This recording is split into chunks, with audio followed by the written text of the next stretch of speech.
The views expressed are not necessarily those of KSCJ and Powell Broadcasting Company. This program is not intended to replace the advice of doctors or other clinical providers. Consult with your practitioner to ensure the proper course of action for you. Welcome to When Things Aren't Going Well on AM 1360, FM 94.9 KSCJ. This program is dedicated to your mental health wellness and brought to you by Family Services, a United Way partner agency. Here's your host, Art Silva. Good morning, Siouxland. I'm Art Silva, and welcome to When Things Aren't Going Well. This show is dedicated to your mental wellness and how you can help yourself navigate the daily highway of life. We hope to educate and motivate you to help improve your mental wellness environment.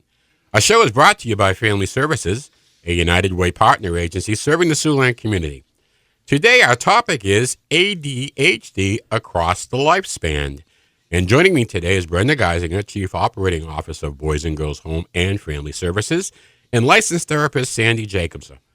Good morning, Brenda and Sandy. Good morning. Good morning. Welcome to the show. Okay, first, before we get going, ladies, tell us a little bit about yourself. So, Sandy, do you want to go first? Well, I'm a clinical therapist at Family Services, and I see people through the lifespan. I see children through adults. Okay. Brenda? I'm the Chief Operating Officer. I've been there for 33 years, and I oversee the day-to-day operations. You got an awful lot to oversee, too, because Brenda also covers the residential treatment, and that's where we have our children 365, 24/7. And Sandy is in the outpatient department. So I guess we could say we have a lot of clients that we're covering and working with here in Siouxland, and we're glad to be able to do that. Today our topic is ADHD across the lifespan. So the first thing we're going to do is define ADHD. Sandy? ADHD is a disorder that can affect individuals and children throughout the lifespan, and it's characterized by inattention and or hyperactivity and impulsivity. What's important to know is that ADHD is a developmental disorder, which is usually diagnosed in childhood, but can be diagnosed at any time in adolescence or adulthood. Now, as we get started, I want to get unconfused. Is there a difference between ADHD and ADD? The term ADD is no longer really used.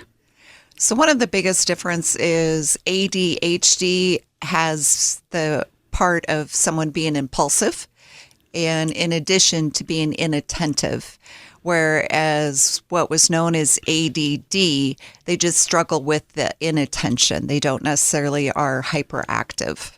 Interesting. Now, I sit corrected on that one because I've heard the term used a lot. I just want to make sure we use it correctly. Okay, is there a cure? There is no cure for ADHD, but what there is there are interventions that can help people to learn the coping strategies and how to manage your life, as well as using medication.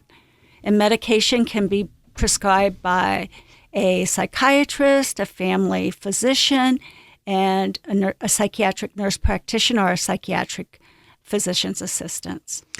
I think it's one of those diagnoses that a lot of people have heard of, but they don't necessarily understand it. Right. So one of the things that I like to explain to people, if you think of a road that has the broken line, it's really how an ADHD mind kind of works. Their line isn't connected. It's not one straight thought. They have breaks. They might think about this topic, and then they skip and jump to another topic. And so if you put it in those terms, they need that straight line, the no pass, to kind of keep their thoughts going. It helps people kind of conceptualize what's going on.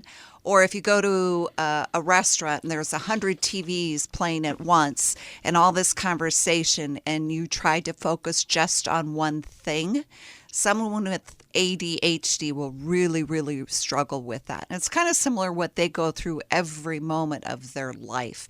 100 TVs going on at once with conversation and just really trying to get it all together. That's an interesting way of describing it because I can relate to that. You just try to follow everything, and obviously this impacts the concentration. You get a lot of a little. as opposed to really focusing on something. Hey, I'm Art Silva, and you're listening to When Things Aren't Going Well. And with me today from Family Services is Brenda Geisinger and Sandy Jacobsma. And we are discussing ADHD across the lifespan. Let me ask you, ladies, are there different subtypes of ADHD? There are. We now define it as predominantly inattentive type, the person who's just distracted and can be disorganized. Then we have predominantly hyperactivity, impulsive type, and then you have predominantly combined type. So you see both the impulsiveness and the difficulty focusing and concentrating. Brenda, let me ask you this, and this goes over to our residential area. Is this something common that we would see there? Yes, it's very common. I think a lot of our children experience that. I think there are a lot of children in our school districts as well and in the community. And some people may not even know that's what the problem is or what they need help with and how to get others to recognize that. I think a lot of times when kids have ADHD, others may see them as misbehaving. We've got bad parents who don't know how to discipline their kids, or they're really struggling in school. What's going on? They just can't grasp a concept. And so it's really paying attention to all that information, and maybe there's something else going on, and really taking a look at that. Well, let's help the parents here. Let's talk about one of these types. Let's talk about the impulsive type, and what should parents be looking for as signs that they may want to follow up on. One of the things you can be looking for is the child who is like a motor that never stops going. They're just always on the go. They're busy from the time they get up to when they go to sleep, and that can be difficult just to calm your system down to go to sleep. They talk a lot, and in school they may be blurting out. They have difficulty just functioning in the classroom. And for adults, it's the same thing. It can be interruptive in your work, just trying to stay on task and, interacting with people. And so it can be disruptive across the lifespan that way. If we take a look at, you mentioned in adults, and we're talking about the lifespan of ADHD. And on the adult side, as you continually get more into society and you grow with your job and your family, this has an effect on other parts of your life and other people. Yes, it does. It can affect you at work, at home, how you function in your relationships with others. It just has that, it encompasses your whole, world that you're operating in. Now, when you're suffering through this impulsive ADHD, do you feel like you're getting stuff done because you got so much coming at you, or is just a constant frustration that you got a bunch of loose pieces? I think it can go either way. And I think one of the things with ADHD is if they are in a quiet area and working on something, they can be super focused, like hyper focused and very creative. And if you turn it into a positive and work with that, it can be really quite exhilarating. They have a lot of energy, a lot of creativity. Justin Timberlake, Ty Pennington, they're both ADHD, and they have learned how to channel that creativity and energy for their jobs and being very creative in what they do. If you don't learn how to have those coping skills and organization, Valentine's Day just happened and you can kind of miss your sweetheart and not give him a gift. Well, that happens all the time with ADHD. You might forget, to pick up you got that excuse bread. out there, guys. You hear that? But it's very true. It can really impact, you tell your significant other something and they forget, quite honestly. They honestly forgot, got distracted from 2 minutes ago.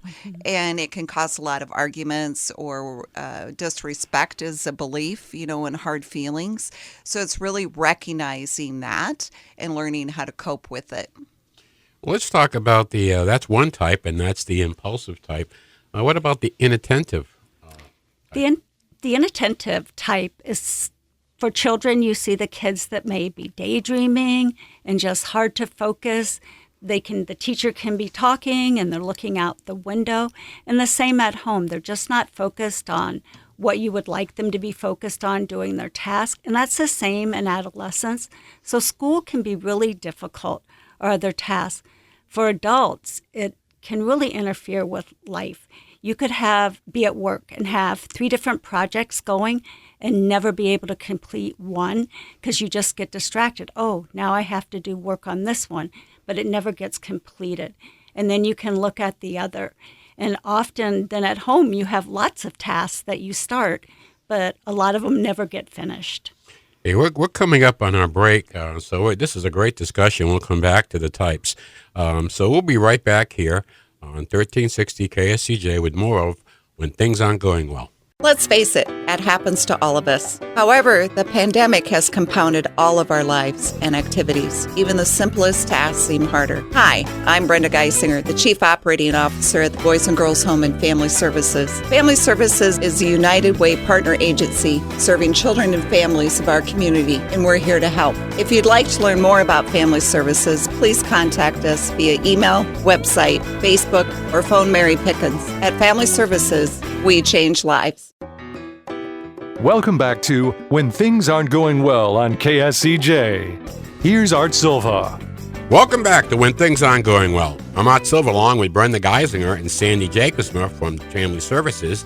And let's continue our discussion on ADHD across the lifespan. We've talked about some of the subtypes of ADHD. We talked about the inattentive. We've talked about the impulse. And now there's a third one out there, the combination. So, Sandy, Brenda, let me turn that back over to you.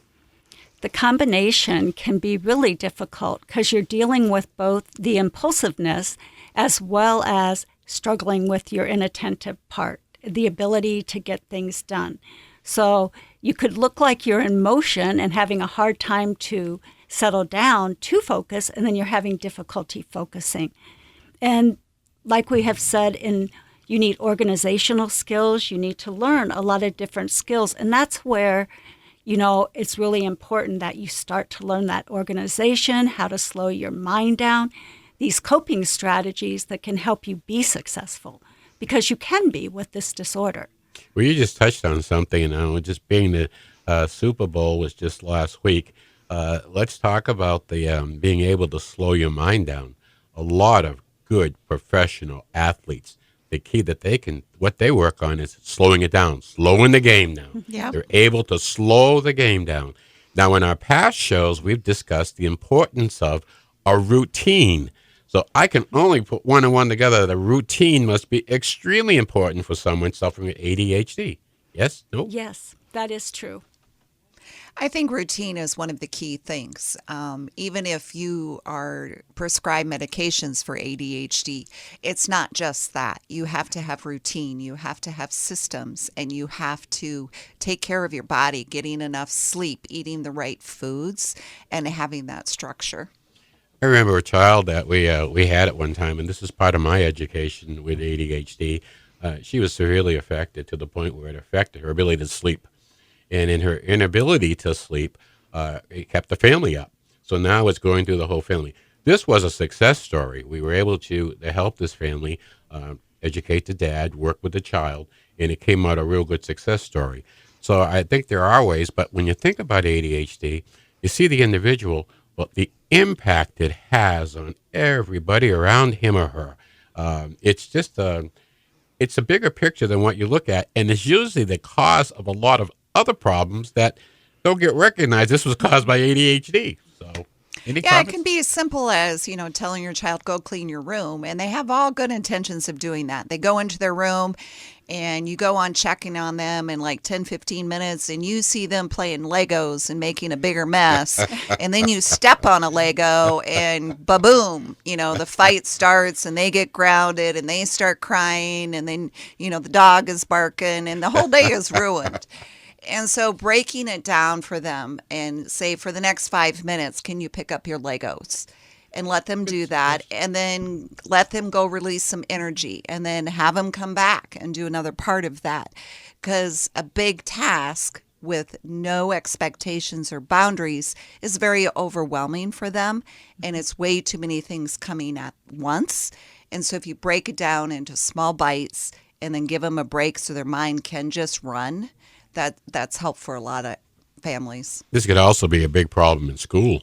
And when do you realize it, that the child just can't seem to get past this learning difficulty, if you want to call it that, and being able to succeed? And it's not the child or even the adult's fault.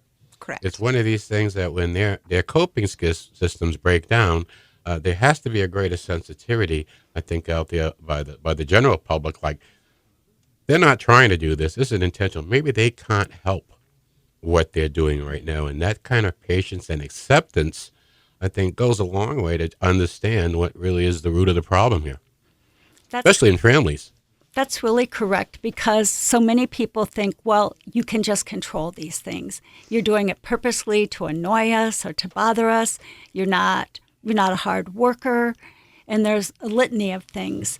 And like Brenda said, the kids that, get in trouble. But it's the same for adults in the workplace. When you're not finishing your work, your boss is going to be on you. And so it's really important that you look at what's really going on in the individual. Is it possibly ADHD, or is it something else going on? So it's really important to look at the symptoms and what is happening in the person's life. Because sometimes we can just get really off balance because of stress and additional things in our life. Not to be confused with something else that may be causing a problem. So I get it, and I see this.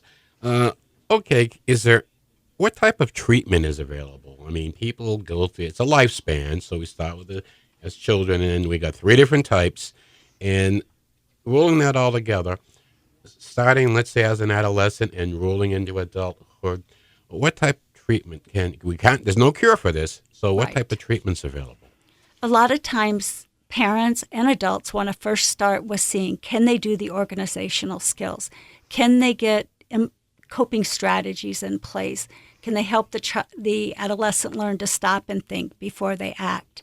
And those are all really good interventions. And for some people, that's all you do need to do, is that they can do that. When those things aren't working is really when you need to look at a combination of those strategies along with medication, because one without the other is not going to be sufficient. So it's not just go medicate. You heard that a lot in school, and I just give them this, give them that. No, there are skills that go along with it to hopefully minimize the use of medication. So you're saying it's a hand in hand. They go both together. Right. Excellent. And success, have we had success with that? Oh, yes. There's lots of success.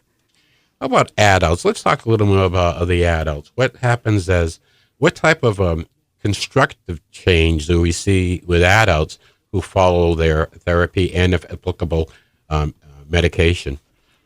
Show it work? Does it show it at home, families? I find it very interesting. Quite often there are adults that have this and don't realize it. Okay. So they may be in jobs and they keep losing jobs, and their house is total disarray and just constant chaos going on with them. And it may take someone approaching them and really having a sit down kind of conversation of what's going on. Or they may feel their life is out of control and start therapy, and it comes to light of what's going on with them. There's some assessments we can do to really take a look at that, whether it is impacting them or not. It's not something that just starts. You tend to have it. Your brain just isn't working as it should to help you function. And adults that maybe recognize they had this when they were younger, hopefully have developed skills and ways to manage it, and also potentially having to take medication. Those that are just unaware they have this, they may have to start from ground zero and learn coping skills and learn how to effectively manage things. And also finding routine schedules and a job that works for them. If you have ADHD, sitting behind a desk working at a computer all day may not be the career choice for you, because you just can't sit still. It may be an outside activity. It may be something, in retail, whatever the case may be, finding what fits for you and how you're going to work best. And the outcome of that, if it's not successful, results in a poor performance record at work and everything else when you really aren't treating the real problem. So as people, a listening audience today, if you see these things coming up and you know of people, that could use this kind of help. There are programs out there that do fix this, and it could be from childhood on to adulthood. So learned an awful lot today, and I really appreciate it, Sandy and Brenda, for sharing with us. We're coming up on the end of our show for this week, and as you know, we always want to leave you with a little humor, a little mental wellness for your mental wellness. So here's our joke today. When the new patient was comfortably on the couch, the psychiatrist began his therapy session. I'm not sure of your problem, so perhaps you should start at the beginning. Of course, the patient said. In the beginning, I created the heavens and the earth. Okay, we'll get started on that one. Listen, it's been great. Again, Brenda and Sandy, thank you very much for joining us today. And our listening audience. Shout-outs to Heather Hennings and her All-Star United Way staff for exceeding their campaign goal. Kudos to volunteer campaign chairs from Tyson, Paul Connor, Kelly Creasy, Chad Jensen for their campaign leadership. We'll be back next Saturday morning at 7 o'clock right here on 1360 AM, 94.9 FM, KSCJ. And our topic will be active parenting. Don't forget to do your homework this week and go out and have a good laugh. It's good for the soul. Have a great week, and may the sun shine on you. Happy trails to you until we meet again. Happy trails to you. Keep smiling until then. Happy trails to you till we meet again. For more information on the services provided by Boys and Girls Home and Family Services, see them online at boysandgirlshomeiowa.org. Or you can call 712-293-4700 to get more information about family services, residential treatment, the Opportunity School, the Siouxland Family Center, and more. At Boys and Girls Home and Family Services, we change lives.